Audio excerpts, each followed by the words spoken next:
Treasure of Esperanza is an enthralling tale filled with piracy, shipwreck, and hidden treasure that dates back to the early 19th century. It revolves around the Spanish brigantine Esperanza, which met its fate on the remote and uninhabited Palmyra Atoll in the central Pacific Ocean. According to historical accounts and lore, the Esperanza was laden with a vast treasure when it departed from the Viceroyalty of Peru, now modern-day Peru. The treasure was purported to consist of 1.5 million gold pesos and an equivalent value of silver, along with precious artifacts including pre-Columbian art and religious items made of gold and silver. The cargo represented a significant portion of the colonial wealth extracted from South America, intended for transport to Spain. The narrative takes a dramatic turn when the Esperanza, navigating through the Pacific in 1816, was captured by a group of pirates. The pirates, aware of the brigantine's valuable cargo, took control of the vessel. However, lacking navigational skill or encountering a severe storm, accounts vary. The pirates found themselves off course and untimely shipwrecked on Palmyra Atoll. The pirates, now stranded, were said to have buried the treasure on the atoll. The fate of the pirates themselves remains a mystery, with some accounts suggesting they perished on the island or were later rescued only to be lost to history. What remains consistent in all versions of the story is that the treasure was never recovered and is believed to still be hidden somewhere on Palmyra. Over the years, the treasure of Esperanza has ignited the imagination of treasure hunters and adventurers. The remote location of Palmyra Atoll, combined with the logistical challenges and legal restrictions associated with accessing and conducting searches on what is now a US wildlife refuge, has hindered efforts to locate the treasure. The atoll was privately owned for many years before being transferred to Nature Conservancy and later becoming part of the National Monument, which further complicates any potential recovery efforts. Despite these challenges, the tale of Esperanza's treasure continues to attract interest. Various expeditions have been undertaken, some fueled by historical research and others by mere speculation. The modern treasure hunters, equipped with sophisticated technology, continue to be drawn by the allure of the lost treasure, although no credible evidence of its existence has ever been documented. The story of the treasure of the Esperanza encapsulates the quintessential treasure hunt, complete with pirates, a shipwreck, and an elusive treasure still waiting to be found. It speaks to the broader allure of undiscovered riches hidden around the world, which continue to inspire stories, expeditions,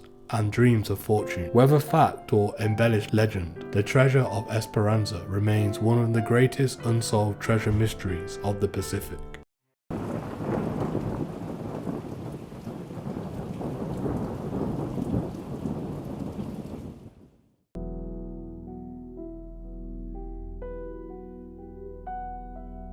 The Tsar's treasure refers to a vast hoard of riches reportedly lost during the chaotic times surrounding the Russian Revolution of 1917. This treasure, consisting of gold, jewels, and other priceless artifacts, was owned by the last Tsar of Russia, Nicholas II, and his family, the Romanovs. Its loss encapsulates the dramatic fall of the Romanov dynasty and the tumultuous establishment of the communist rule in Russia. Nicholas II ascended to the throne in 1894, presiding over a vast empire which was both immensely wealthy and riddled with deep social economic divides. The Romanovs were known for their opulent lifestyles, with palaces filled with priceless art, gold and jewels. Among these treasures were the renowned Fabergé eggs, gifts exchanged by members of the royal family during Easter, each a masterpiece of jeweled art. As World War I and the resulting hardships strained Russia, discontent amongst populace grew, eventually leading to Russian Revolution. In 1917, the Bolsheviks seized power and the Romanov family was placed under house arrest. The following year, fearing that anti-Bolshevik forces might attempt to reinstate Nicholas II, the Bolsheviks executed the entire family. This brutal act marked the definitive end of the Romanov dynasty. Before and after their execution, there was widespread rumors and reports of significant portions of the Romanov wealth had been secreted away, either by family themselves or by those loyal to them. This rumored treasure included not only personal jewelry, but the contents of the imperial treasury, but also large sums of gold to secure the loyalty of the White Army during the Russian Civil War. The most tantalizing story of the Tsar's treasure involves the RMS Republic, a passenger ship that sank off the coast of Nantucket, Massachusetts. in 1909 after a collision in heavy fog. According to popular legend, among its cargo were millions of dollars worth of American gold coins destined for the Russian government as part of a loan to support the Tsar during World War I. The ship was indeed carrying a large cargo of gold, but records and subsequent salvage operations have failed to conclusively prove that this particular shipment was aboard. Despite numerous efforts to locate and recover the Tsar's lost treasure, both from the Republic and from other hiding places rumoured across Russia and Europe, little has been found. The search for these riches continues to this day, fueled by both historical interest and the allure of untold wealth. Various books, documentaries and explorations have focused on the fate of the Romanov treasures, making them a subject of enduring fascination. The loss of the Tsar's treasure symbolises the dramatic upheavals of the early 20th century Russia, reflecting on the transition from imperial opulence to revolutionary austerity. The mystery surrounding the treasure serves as a poignant reminder of the fall of one of the world's most storied dynasties and the turbulent times that reshaped Russia forever. Whether any significant portion of the Tsar's treasure will ever be found remains one of the great mysteries of modern treasure hunting.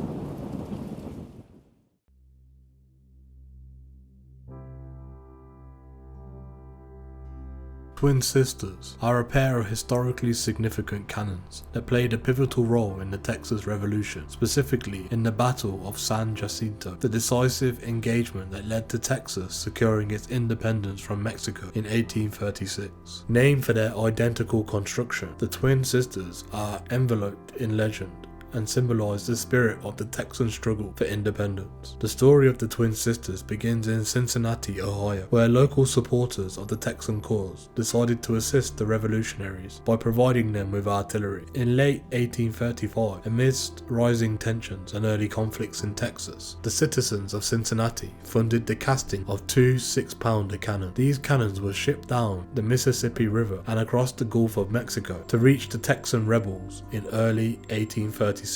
Arriving at a crucial moment in the revolution. Once in Texas, the cannons were immediately put to use by the Texan Army under the command of General Sam Houston. The presence of these cannons was a significant morale booster for the Texan troops, who were generally outgunned and outnumbered by the Mexican forces led by General Antonio Lopez de Santa Anna. The twin sisters were relatively light and maneuverable, making them ideal for mobile and often ragtag Texas forces. The cannons earned their legendary status at the Battle of San Jacinto on April 21st, 1836. During this short but intense battle, the twin sisters were effectively used to fire grape shot at the Mexican troops, inflicting severe casualties and contributing significantly to the Texan victory. The battle lasted just 18 minutes, but effectively ended the military phase of the Texan Revolution, securing Texas independence and leading to the capture of Santa Anna himself. Following the revolution, the twin sisters continued to hold a place of honor in Texas. They were fired during public celebrations and holidays, serving as a symbol of Texas independence and pride. However, as Texas moved from an independent republic to a state within the United States, the cannons gradually faded from the public view and their exact whereabouts became less certain. The mystery deepened with the onset of the American Civil War. Texas joined the Confederacy, and it is believed that the twin sisters were used in the war effort against the Union forces. Reports from the time suggest that they may have been seen in action in various battles across the South. However, records of their use are sparse, and their fate after the war is a matter of some conjecture. The prevailing theory is that the twin sisters were captured by Union forces and possibly destroyed or melted down, as was common with captured artillery to prevent their reuse by Confederate forces. Another theory suggests that they were buried or hidden during the war to prevent their capture and have yet to be rediscovered. Today, the twin sisters are remembered not only for their role in the Texas Revolution, but also symbols of the enduring spirit of independence and resilience that characterized the Texan struggle. Despite their uncertain fate, replicas of the cannons exist and are displayed at various historical sites across Texas, serving as a reminder of the state's tumultuous past and its enduring legacy of fighting for self-determination. The story of the twin sisters, blending historical fact with legend,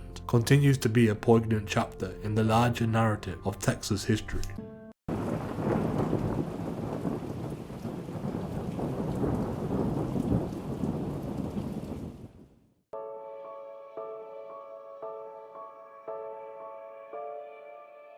Tale of the Wizard Clip is one of the most enigmatic and enduring stories in American Catholic folklore. The narrative that intertwines mystery, the supernatural, and faith of the early American settlers. It is set in the late 18th century in a small town of Middleway, West Virginia, then part of Virginia. The story revolves around a farmer named Adam Livingstone and a series of inexplicable supernatural events that led to his conversion to Catholicism and the establishment of a significant religious legacy. Adam Livingstone, a Lutheran immigrant from Germany, settled in Middleway with his family. In 1794, a mysterious stranger arrived at Mr. Livingstone's home, desperately ill and seeking shelter. Despite Mr. Livingstone's hospitality, the man died in his home after requesting Catholic rites, which Mr. Livingstone, being Lutheran and suspicious of Catholicism, could not provide. According to the legend, the stranger expressed deep concern for his soul and asked Mr. Livingstone to call for a Catholic priest, a request that went unfulfilled. After the stranger's death and burial, strange occurrences began to plague the Livingstone household. A persistent and inexplicable sound of clipping scissors was heard, and articles of clothing and fabric around the house were found mysteriously cut into crescent shape. This phenomena earned the town and the story the name Wizard Clip. The disturbances escalated over time. Fires broke out spontaneously, livestock perished without cause, and eerie sounds filled the air. Mr. Livingstone and his family were terrified and sought help from their neighbours and local clergy, but to no avail. The supernatural occurrences persisted, leaving the family desperate for a solution. In his desperation, Mr. Livingstone sought the help of a local Protestant minister, but their prayers and rituals failed to stop the haunting. Finally, acting on the advice of his acquaintance, he decided to contact a Catholic priest. Father Dennis Cahill from Hagerstown, Maryland, was summoned. Upon his arrival, Father Cahill performed an exorcism and various Catholic rites, including mass and blessings to cleanse the home. It was during this period that the voice of a soul from the other side reportedly began to communicate with the living, guiding them towards Catholic practices and urging them to seek further assistance from the Catholic Church. The supernatural phenomena began to subside following these interventions, and the haunting eventually ceased. Deeply moved by these experiences, Adam Livingstone converted to Catholicism along with his entire family. He donated a portion of his land to the church, where a chapel was eventually built, and the property became the site of pilgrimage and prayer. This land, known as Priestfield, now the location of Priestfield Pastoral Center. The story of the Wizard Clip has been passed down through generations, with various versions and embezzlement adding to its mystique. While some skeptics regard it to be a folktale, the Catholic Church has recognized the significance of the event. The Diocese of Wheeling, Charleston oversees the Priestfield Pastoral Center, which continues to attract visitors intrigued by the legend. The Wizard Clip story has been documented in various historical records and retelling, including the writings of Bishop John England of Charleston, South Carolina, and other American Catholic figures. These accounts provide a fascinating glimpse into the religious tensions and supernatural beliefs of early American settlers. The Wizard Clip legend is a remarkable narrative that highlights the intersection of faith and the supernatural, as well as personal transformation. It underscores the profound impact that unexplained phenomena can have on individuals and communities, leading to enduring religious and cultural legacy. The story remains a powerful testament to the mysterious way in which faith and the supernatural can shape human experiences and history.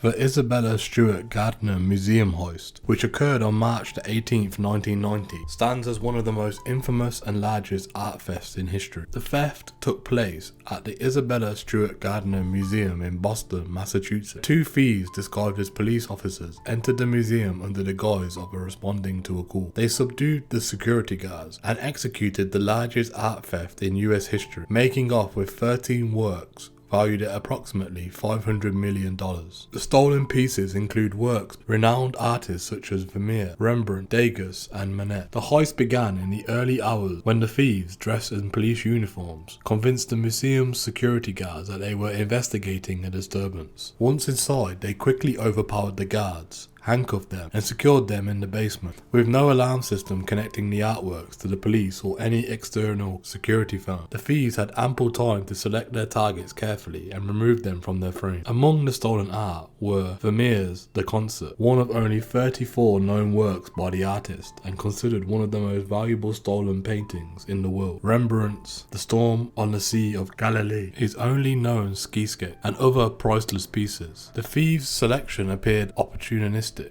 but highly valuable, indicating some level of premeditation and knowledge of art. Despite the high profile of the case, extensive media coverage, and the involvement of the FBI, no arrests have been made, and none of the artworks have been recovered. Over the years, numerous leads have been pursued, including connections to organised crime, and various theories pointing to inside knowledge of the museum's security protocol. The museum still displays the empty frames of the stolen paintings as a placeholder for the missing works, and as a somber reminder of the theft. The Isabella Stewart Gardner Museum has offered a reward of $10 million for information leading to the recovery of the stolen art in good condition. This case remains active, with the museum and the federal authorities continuing to seek information that could lead to the resolution of the enduring mystery. The heist not only signifies a significant loss to the cultural heritage and the art community, but it also highlights the challenges and vulnerabilities museums face in securing and preserving such invaluable treasure.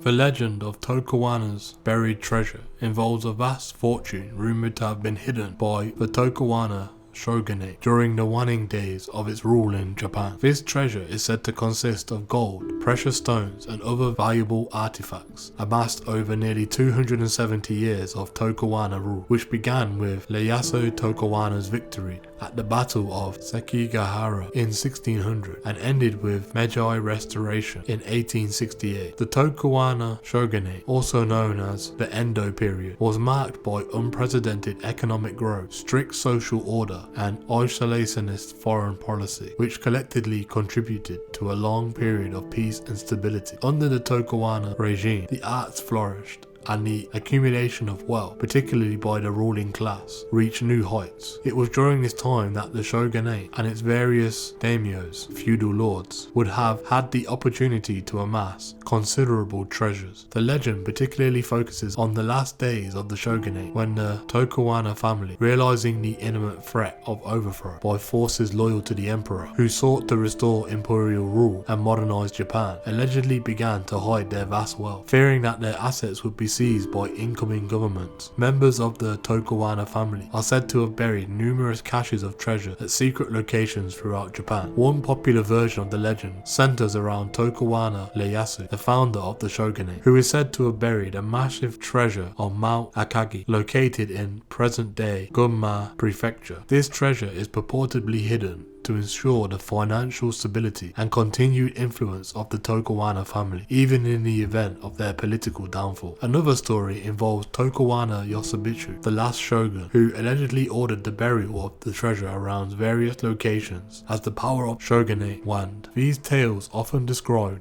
intricate maps and cryptic clues left behind to guide select family members to the treasure in the future, though no such maps have ever been verified. Despite numerous expeditions and considerable interest from treasure hunters, both amateur and professional, no significant finds linked to Tokugawa treasure have ever been publicly confirmed. This lack of physical evidence has not deterred interest in the treasure, however, with many still believing that vast riches remain hidden somewhere in Japan, awaiting discovery. In addition to physical treasure, the legend also touches on cultural treasures. The Tokugawa shogunate was known for its patronage of the arts, collecting countless valuable artifacts, scrolls, and works of art. Some believe that part of the buried treasure could include lost cultural artifacts from this period, which hold as much historical significance as any gold or jewels. jewels. Today, the legend of Tokuwana's buried treasure, a fascinating aspect of Japanese folklore, reflecting the intrigue and mystery surrounding the final days of one of Japan's most significant historical periods. Whether fact or fiction, the stories contribute to the romanticized view of the samurai era that continues to capture the imagination of people both in Japan and around the world. The treasure, real or not, symbolizes the opulence and power of the Tokuwana shogunate, serving as a metaphor for a bygone era shrouded in mystery and grandeur.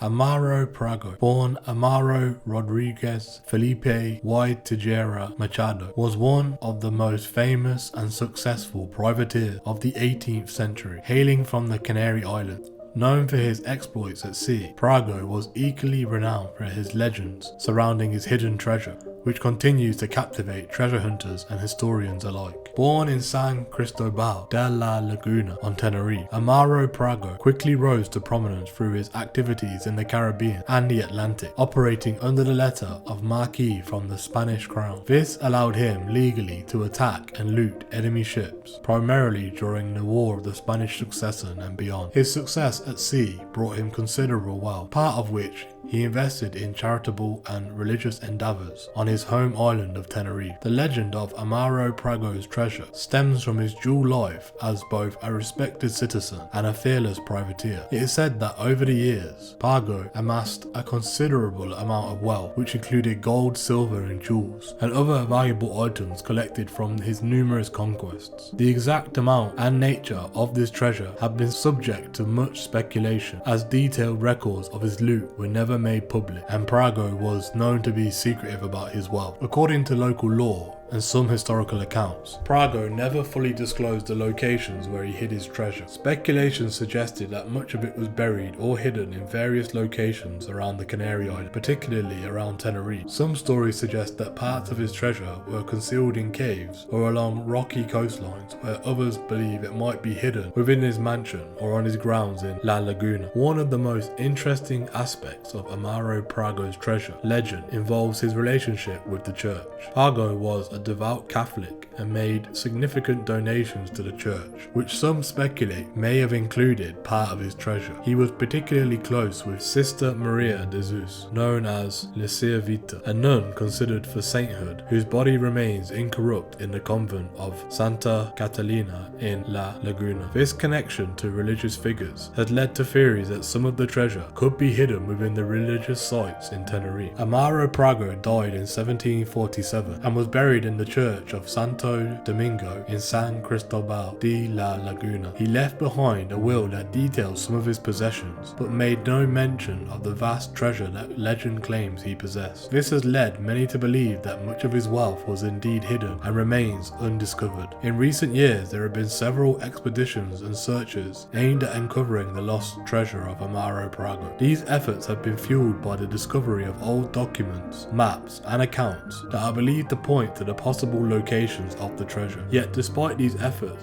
no significant findings have been made, and the treasure of Amaro Prago remains one of the most inciting unsolved mysteries of the Canary Islands. The story of Amaro Prago's treasure is a fascinating blend of historical fact and local folklore, capturing the imagination of those who hear it. Whether or not the treasure exists, or will it ever be found, the legend of Amaro Prago continues to enhance the cultural heritage of Tenerife and the mystique of one of the most colourful historical figures.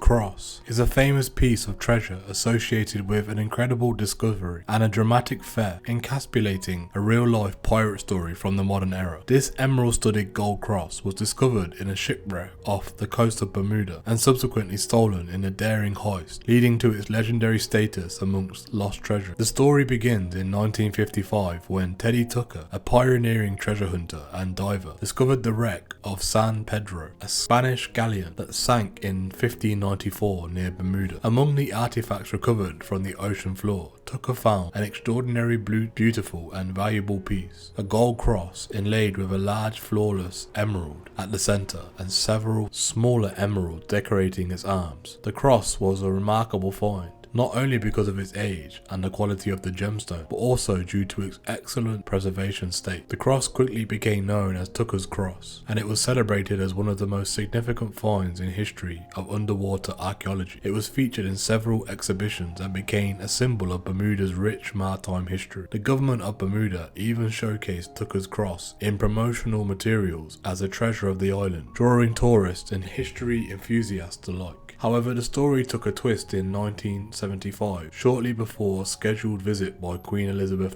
II to Bermuda, during which she was expected to view the cross amongst other artifacts. When officials went to the museum to prepare the cross for the exhibition, they discovered that it had been stolen. In a bold move, the thieves had managed to replace Tucker's cross with a cheap plastic replica, which went unnoticed until the moment the original was meant to be presented. Theft of Tucker's cross sparked massive investigation, but despite extensive efforts by locals and international authorities, the cross was never recovered. The audacious nature of the crime and the fact that the thieves had managed to switch the real cross with a fake added to the mystique surrounding the event. Over the years, various theories have surfaced regarding the fate of Tucker's cross. Some speculate that it was melted down for its gold and gemstones, effectively destroying it. Others believe it may still be intact, possibly hidden away by private collectors. The true circumstances surrounding its disappearance continue to elude detectives and treasure hunters. Today, Tucker's Cross remains one of the most famous lost treasures. Its story, a combination of historical intrigue, remarkable discovery, and unsolved crime. It serves as a reminder of the risks and mysteries involved in the world of treasure hunting and the lengths to which individuals will go to possess such priceless artifacts. The loss of Tucker's Cross is not only a significant cultural and historical tragedy for Bermuda, but also a compelling chapter in the broader narrative of maritime archaeology.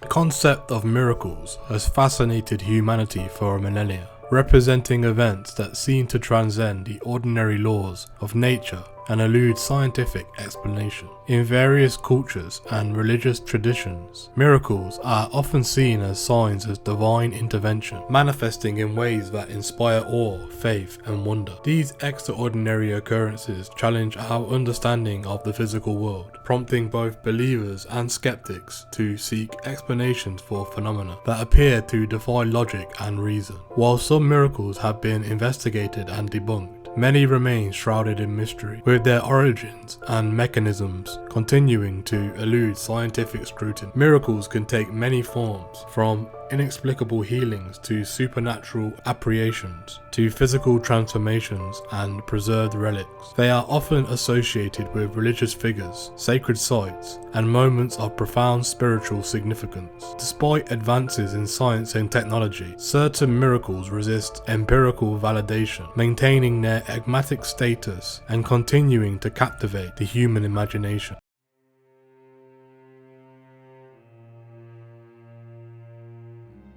The miracle of the sun is one of the most famous and well-documented miracles of the 20th century, captivating both the faithful and skeptics alike. This extraordinary event took place on October 13th, 1917, in a small village of Fatim, Portugal, and was witnessed by a crowd estimated to be between 30,000 and 100,000 people, including journalists and skeptics. The phenomenon occurred following a series of apparitions of the Virgin Mary to three young shepherd children, Lucia dos Santos and her cousin Francisco and Jacinta Mato. Starting in May 1917, the children reported seeing a radiant lady who identified herself as Lady of the Rosary. She appeared to them on the 13th of each month for 6 consecutive months, delivering messages of repentance prayer and devotion. The lady promised a miracle in October to prove the authenticity of her apparitions. On the appointed day, a large crowd gathered at the Cova de Ira, the site of the apparitions. Despite heavy rain, witnesses described seeing the sun break through the clouds at noon. The sun then appeared to spin, change colours, and move erratically in the sky, casting multicolored lights across the landscape. Some accounts claim that the sun appeared to zigzag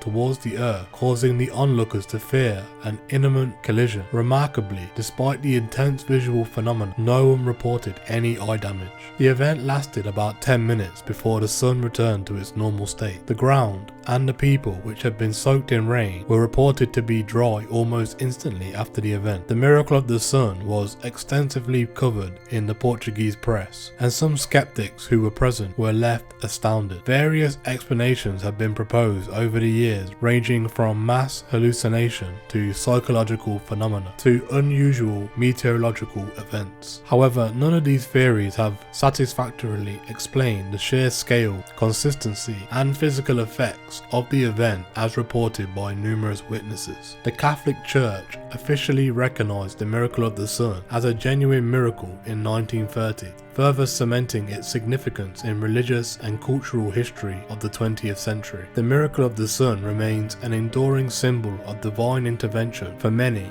and a profound mystery for those seeking scientific explanation. It continues to attract pilgrims to Fatima, a major site of Catholic devotion, where millions of the faithful come to honor the Virgin Mary and reflect on the miraculous events that took place over a century ago.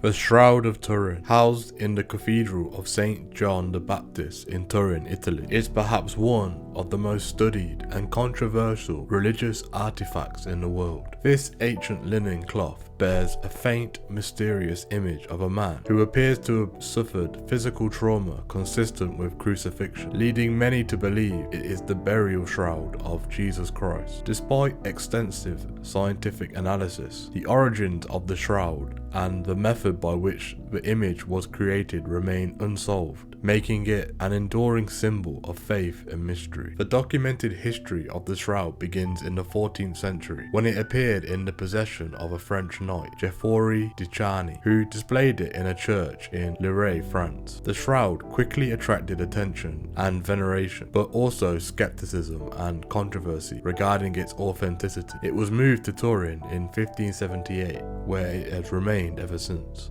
Earlier references to cloths with miraculous images, such as the image of Edessa or of Mandyline, have led some to speculate that the Shroud of Turin could be the same relic under different names, thus pushing the origins back to early Christianity. However, these connections were speculative and lack definitive evidence. The image on the shroud is enigmatic and unique. It shows the front and the back of a man lying in repose with hands crossed over the groin. The man appears to have suffered a series of injuries consistent with crucifixion. There were wounds on the wrists and feet. Nail marks are visible, suggesting he was crucified in a manner described in the Gospel. His back is covered with marks consistent with severe flogging inflicted by a Roman flagrum. Puncture wounds around the scalp suggest a crown of thorns was placed on his head. A wound in his side, which could be from a spear, aligns with the biblical account of Jesus' death. The image itself is faint and appears as a negative, becoming much clearer when photographed. This was first discovered in 1898 by Secondo Pia, whose photographic negatives revealed details not visible to the naked eye. The shroud has been subjected to numerous scientific examinations, yielding a wealth of data, but no definitive conclusions about its origins or the nature of the image. In 1988, samples were taken from the shroud and subjected to radiocarbon dating in laboratories in Zurich,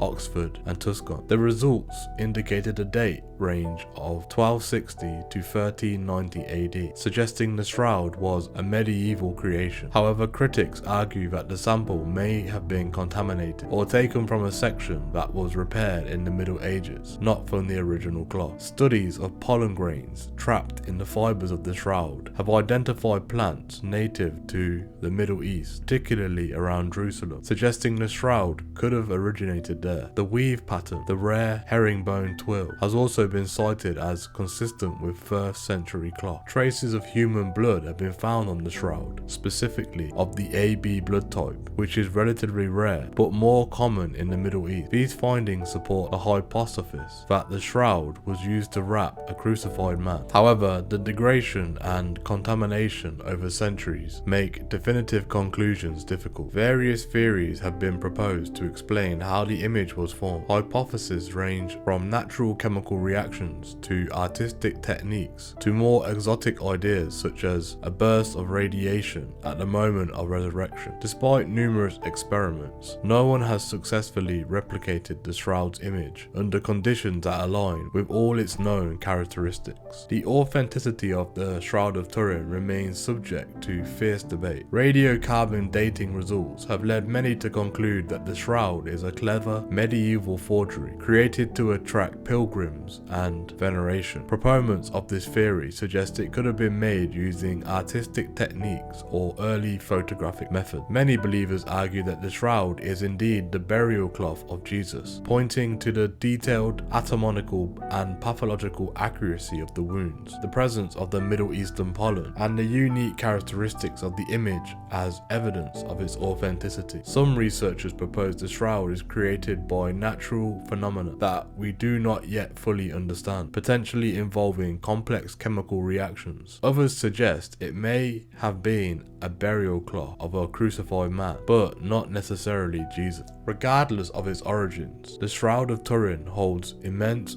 religious and cultural significance. For many Christians, it is a tangible connection to the Passion of Christ, a powerful symbol of faith, suffering, and redemption. It has inspired countless works of art, literature, and devotion. The Catholic Church has not officially declared the shroud to be an authentic burial cloth of Jesus, but it encourages veneration of the shroud as an icon of Christ's suffering. Popes have visited and prayed before the shroud, reinforcing its importance to the Catholic tradition. Periodic expeditions of the shroud attract millions of pilgrims to the Turin, where they come to pray, reflect, and seek spiritual solace. The shroud's enduring mystery continues to captivate the imagination, making it a profound subject of contemplation for both believers and skeptics alike. Its study, straddling the realms of faith and science, remains one of the most compelling ongoing quests for understanding in the modern era.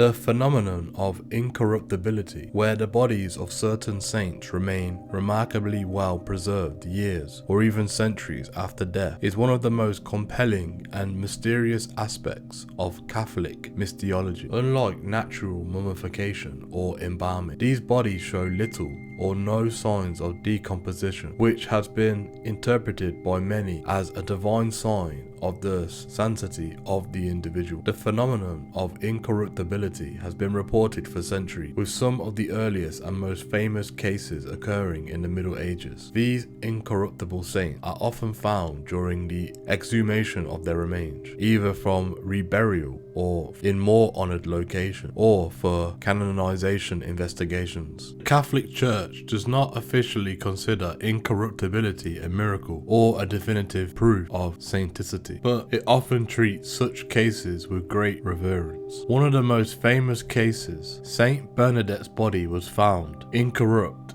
decades after her death when it was exhumed during a canonization process. Her body is displayed in a glass coffin in the convent of Nevers, France, and appears as though she were merely sleeping. Known as the Cure d'Ars, Saint John Vianney's body was found incorrupt several years after his death. His preserved body is enshrined in the Basilica of the Airs in France, attracting numerous pilgrims. Saint Catherine's body was found incorrupt when exhumed 18 days after her death. It remains on display in the chapel of the Paus Clares in Bologna, Italy, seated upright in a glass case. The body of Saint Clare a follower of Saint Francis of Assisi and founder of Poor Clares, was found incorrupt in 1850, nearly 600 years after her death. The relics are preserved in the Basilica of St. Clare in Assisi, Italy. Known for his work with the poor, the body of Saint Vincent de Paul was found incorrupt upon exhumation. His remains are displayed in a glass reliquary in the chapel of the Vincentian Mother House in Paris. Scientific investigations into incorruptibility have yielded intriguing but inconclusive results. Studies have shown that the preservation of these bodies cannot be fully explained by environmental factors such as the dryness of a burial site or the presence of naturally preservative chemicals. In some cases, bodies were often buried in ordinary conditions with no apparent reason for their state of preservation. Natural mummification occurs under specific environmental conditions that prevent decay, such as extreme dryness,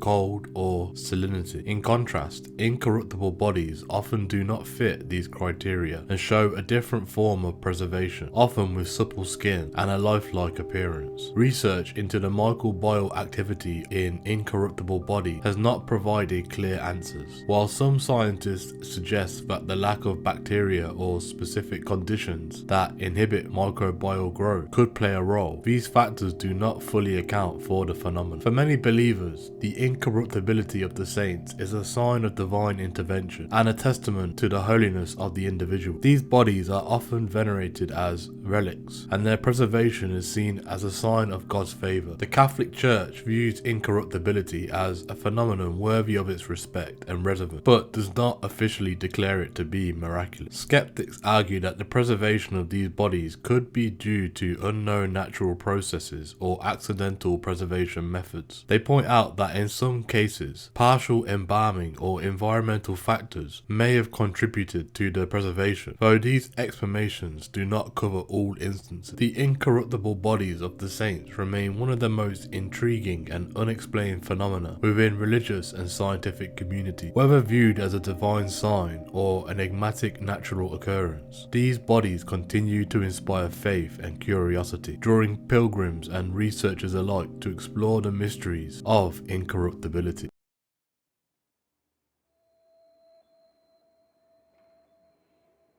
The miracle of the Holy Fire, a profound enigmatic event that takes place annually on Holy Saturday at the Church of the Holy Sepulchre in Jerusalem. This sacred church, traditionally believed to be the site of Jesus Christ's crucifixion, burial, and resurrection, is the backdrop for one of the most mysterious and venerated occurrences in the Eastern Orthodox Church. The Holy Fire, which appears spontaneously in the tomb of Christ, has been a source of awe and devotion for centuries, and its origins and nature remain subjects of fascination and speculation. The miracle of the Holy Fire has its roots in ancient Christian tradition, with its origins often attributed to the early Byzantine period. Historical records suggest that the phenomenon was recognized and venerated as early as the 9th century. Accounts from that time describe a miraculous fire that would appear at the tomb of Christ and light candles of the faithful in a manner that defies natural explanation. The event is deeply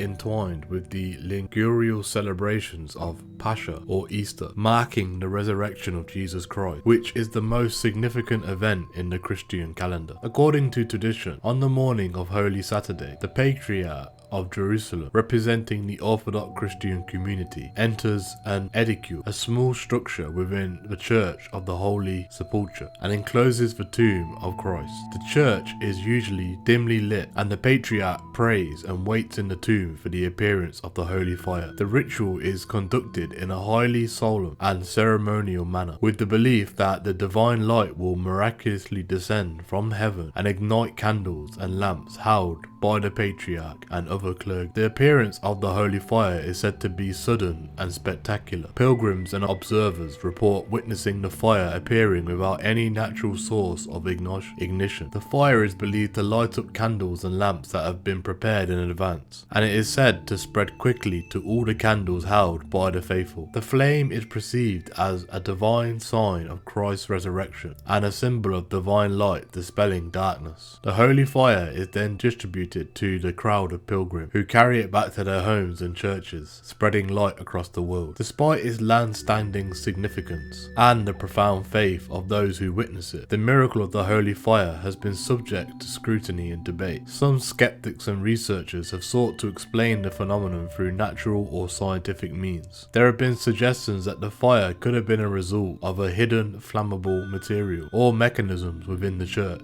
or that it could be an effect of certain atmospheric conditions. However, these theories have not been substantiated, and many believers assert that the miracle's nature transcends conventional scientific explanation. The holy fire is viewed with deep reverence by the Orthodox Christian community, and its miraculous appearance is seen as a confirmation of the divine presence and truth of the resurrection of Christ. The ceremony surrounding the event is marked by intense spiritual fervor and profound awe, with thousands of pilgrims gathering to witness and participate in the miracle. The fire is considered a direct and tangible connection to the divine, a powerful affirmation of faith that transcends historical and cultural boundaries. In recent years, the Orthodox Church has maintained the traditional practices associated with the holy fire, whilst also acknowledging the presence of modern technologies and communications. The event is now broadcast and shared with millions around the world, allowing a global audience to witness and celebrate the miracle. The holy fire continues to inspire faith, devotion, and wonder, serving as a potent symbol of the resurrection and a testament to the enduring mysteries of Christian faith. The miracle of the holy fire remains one of the most captivating and enigmatic phenomena in the Christian tradition. Its profound spiritual significance, combined with the ongoing debates and investigations surrounding its nature, ensures that it continues to be a focal point of reverence and intrigue. Whether viewed as a divine intervention or a subject of scientific inquiry, the holy fire stands as a powerful reminder of the intersection between faith and mystery, embodying the enduring quest for understanding and the profound experience of the sacred.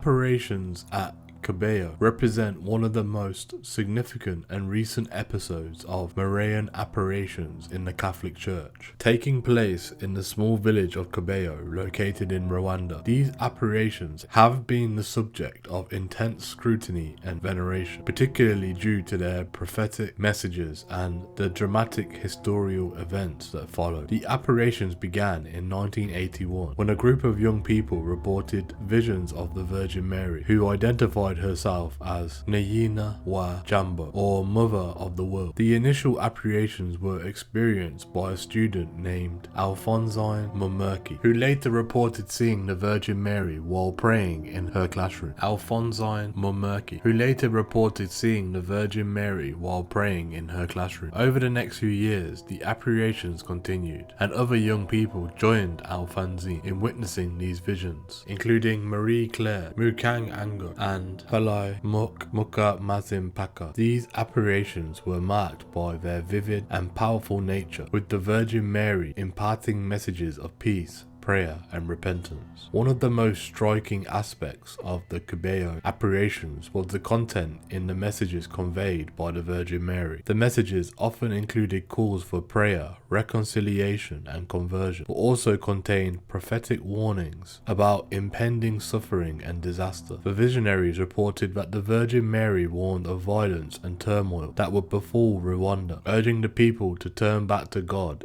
to avoid the suffering that would ensue. These prophetic warnings gained particular significance as the Rwandan genocide unfolded in 1994, a tragic event that saw widespread violence and the loss of life. These apparitions were recognized as authentic by the local bishop in 1988, and the Vatican later confirmed this recognition, declaring that the apparitions at Cabello were genuine. This recognition was accompanied by a deepening of the devotion to the Virgin Mary in the region, with many pilgrims visiting Cabello to experience the sight of the apparition and seek spiritual renewal. Cabello apparitions are notable not only for their religious significance, but also for their profound connection to historical events. The warnings of impending violence and suffering were eerily precise, reflecting the deep turbulence that would engulf Rwanda in the years following the apparitions. The fact that these messages were received by the visionaries during a time of relative peace in Rwanda adds a layer of poignancy to the story of Kibeho. In addition to their prophetic content, the Kibeho apparitions are marked by their vivid and detailed nature. The visionaries reported seeing the Virgin Mary in various forms and locations, often accompanied by dramatic visual or sensory experiences. These apparitions were described as being accompanied by strong feelings of peace and holiness, contrasting sharply the often disturbing content of the messages. The site of the apparitions of Kibeho has since become a place of pilgrimage and spiritual significance. The local Catholic community, along with visitors from around the world, gather at the site to pray and seek spiritual guidance. The shrine at Kibeho has been a focal point for many who are drawn to the messages of Virgin Mary and the hope of finding solace and reconciliation. The Kibeho apparitions remain a powerful testament to the enduring presence of the divine in the midst of human suffering and the complexities of history. They serve as a reminder of the role of prophetic visions in the Catholic tradition and the ongoing quest for spiritual understanding and connection. These apparitions at Kibeho continue to inspire faith, reflection and hope, even as they stand as a poignant reminder of the tragic events that followed.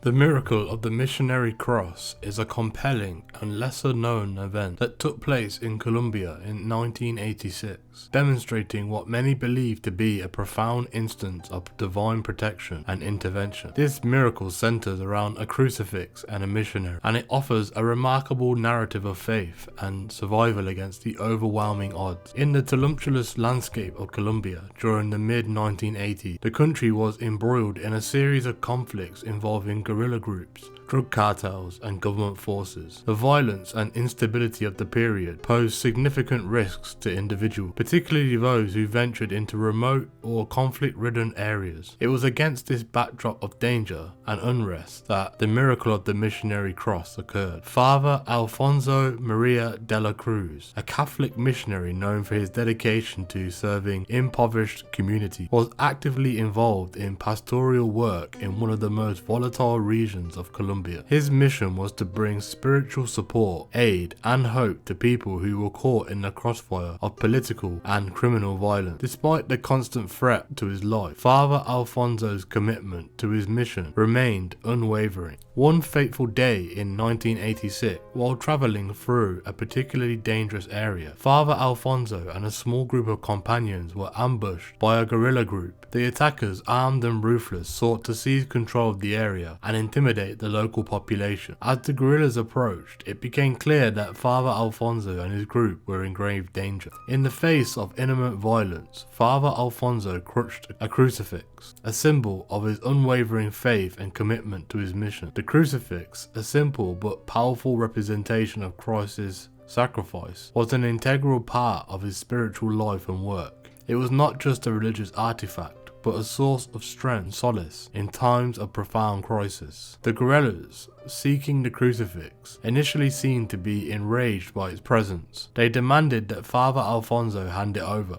believing that the symbol might be used as a source of supernatural protection. Despite the danger, Father Alfonso refused to relinquish the crucifix, holding it tightly and praying fervently for divine intervention. Miraculously, as the confrontation escalated, the guerrillas were reportedly struck by an unexpected phenomenon. The attackers, who had initially been aggressive and threatening, suddenly became inexplicably disorientated and blinded. The reports from witnesses described the scene of chaos and confusion amongst the guerrillas, who were unable to see or act with their usual precision. The miraculous intervention seemed to protect Father Alfonso and his group from harm, as the disorientated attackers were unable to follow through with their violent intentions. In the aftermath of the event, Father Alfonso and his companions were able to escape the ambush without physical harm. The crucifix, which had been a focal point of the confrontation, remained intact and was described as having been untouched by the violence. The miraculous nature of the incident was soon recognised by the local community and those who had witnessed it. The cross was seen as a symbol of divine protection and intervention, reinforcing the faith of those who had experienced the event. The miracle of the missionary cross became a powerful testament to the belief in divine protection and the efficacy in the face of seemingly unsurmountable danger. The story of Father Alfonso's unwavering faith and miraculous protection afforded to him and his companions served as a source of inspiration and encouragement for many in Colombia and beyond. The crucifix, now revered as a sacred relic, continues to be a symbol of hope and divine intervention for those who knew of its significance. The account of the miracle of the missionary cross highlights the complex interplay between faith, danger, and divine intervention. It underscores the profound impact that religious symbols and spiritual beliefs can have in the times of crisis, offering a narrative of hope and protection that resonates deeply with those who believe in the power of the divine. The miracle remains a poignant example of how faith can manifest in extraordinary ways, providing protection and comfort in the midst of peril and uncertainty.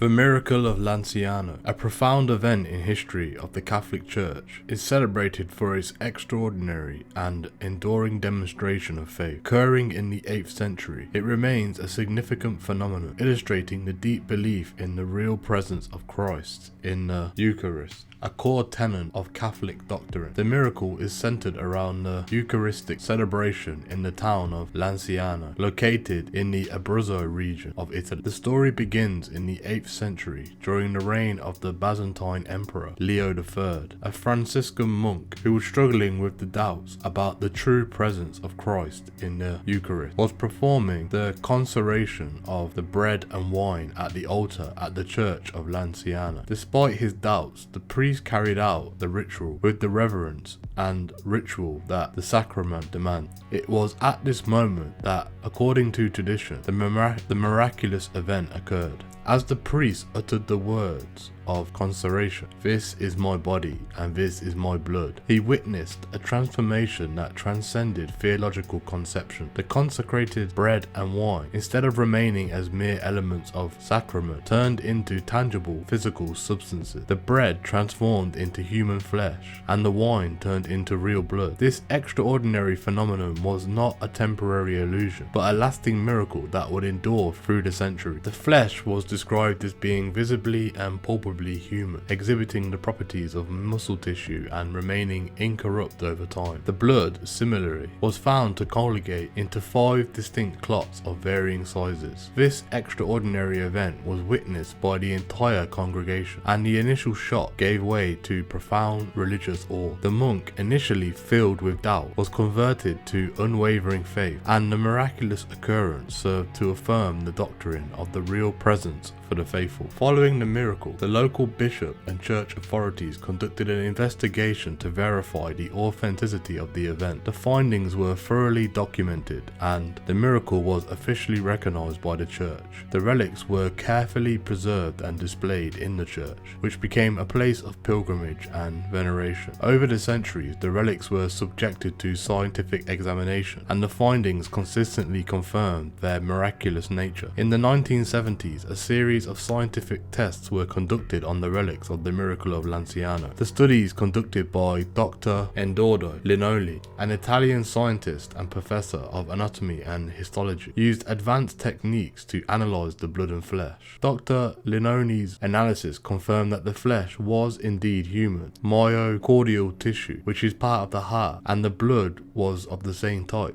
The research indicated that the samples were ancient and had not undergone the usual process of decomposition. The results of these studies added a layer of scientific validation to the long-held religious belief in the miracle. The miracle of Lanciano continues to be a powerful testament to the faith of believers. It serves as a profound affirmation of the Catholic understanding of the Eucharist, which holds that during the Mass, the bread and wine become from the body and blood of Christ. This belief, known as transubstantiation, is a central doctrine of the Catholic faith and underscores the significance of the Eucharist, the source and summit of Christian life. For the faithful, the miracle of Lanciano is more than a historical event. It is a living testimony of the divine. It represents a tangible connection to the divine mystery of the Eucharist and continues to inspire devotion and belief amongst Catholics. Pilgrims from around the world visit Lanciano to witness the relics and experience the profound spiritual significance of the miracle. The town itself has embraced this sacred event, and the church where the miracle took place remains a focal point for reflection and devotion. The miracle of Lanciano is not merely an isolated event, but part of a broader tapestry of Eucharistic miracles that have occurred throughout Christian history. Each miracle serves to reinforce the profound belief in the real presence of Christ in the Eucharist and provide an enduring testament to the faith of the church. The continuing veneration of the miracle of Lanciano exemplifies the intersection of faith and history, where miraculous events are deeply embedded in the life and worship of Christ. In conclusion, the miracle of Lanciano stands as a profound and enduring symbol of the Catholic faith. It represents a remarkable intersection of divine intervention and human belief, reinforcing the core doctrine of the real presence in the Eucharist. The miracle's impact extends beyond its historical context, continuing to inspire faith and devotion amongst Catholics and serving as a lasting testament to the mysteries of the divine.